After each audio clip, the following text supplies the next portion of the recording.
Ohm's law, ओम का नियम AC पे काम करता है कि डीसी पे? डीसी पर, डायरेक्ट करंट पर। आगे पढ़ना है आपको एसी डीसी के बारे में, ज्यादा डिटेल्स है डीसी आयो। ओम का नियम देखिए, ओम्स ने एक बहुत अच्छी बात बताई थी कि आप कभी भी ना वोल्टेज और धारा दोनों बढ़ाने की कोशिश कीजिएगा तो गड़बड़ा जाइएगा, क्योंकि दोनों, अगर किसी भी तार ले लिए जिसे चालक है, अगर उसमें भी वोल्टेज जा रहा है और उसमें आई धारा बह रही है, आई धारा बह रही है, वोल्टेज कितना है और धारा कितनी है? अगर आप कोशिश कीजिएगा वोल्टेज को बढ़ाएं, आप कोशिश कीजिएगा वोल्टेज को बढ़ाएं, तो धारा घट जाती है। धारा क्या हो जाती है? घट, और उसका वैल्यू फिर बराबर आ जाता है। एग्जाम्पल के तौर पर, यदि आपने किया वोल्टेज था 20, वोल्टेज कितना था? और धारा सपोज कीजिए कि धारा थी 5, धारा थी 5, तो अनुपात कितना आएगा?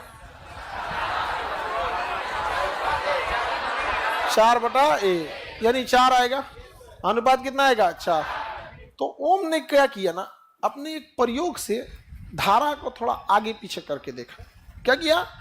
आगे पीछे करके देखा इसने, और उसने जब पाया कि जब उसने धारा को वोल्टेज को आगे करके चेक करने की कोशिश किया, तो उसने कहा कि रुको तो पहले घटा के देखते हैं। क्या करते हैं? घटा के देखते हैं। इसने घटा के धारा को रखा 16, धारा को रखा 16, ऑटोमेटिक वोल्टेज को रखा 16, तो ऑटोमेटिक धारा हो गया 4। अनुपात कितना हो गया? 4/1। तो ओम्स को लगा कि गलती से हो गया, उसको क्या लगा है? गलती से हो गया। उसने फिर वोल्टेज बढ़ा के किया 40, वोल्टेज बढ़ा के क्या किया? 40। धारा ऑटोमेटिक हो गई 10। कितना हो गई? 10। 4/1।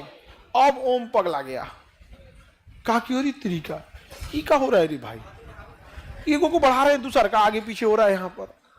तो इसी तरह उसने कई सारे प्रयोग किया, तब उसने अपना नियम दिया कि वोल्टेज और धारा का अनुपात सदैव बराबर होगा। वोल्टेज और धारा का अनुपात सदैव बराबर होगा। एक को बढ़ाएंगे तो दूसरा एडजस्ट कर लेता है। क्या कर लेता है? एडजस्ट कर। तो इसको और समझ में आ गया कि नहीं आ गया? अब इसको आप इंटर्म अगर बढ़िया से पढ़े होंगे या आपके टीचर लोग लैब में ले गए होंगे, तो आपको एक रिहोस्टेट दिया जाता है। रिहोस्टेट जो धारा के मान को बढ़ा से घटा सकता है।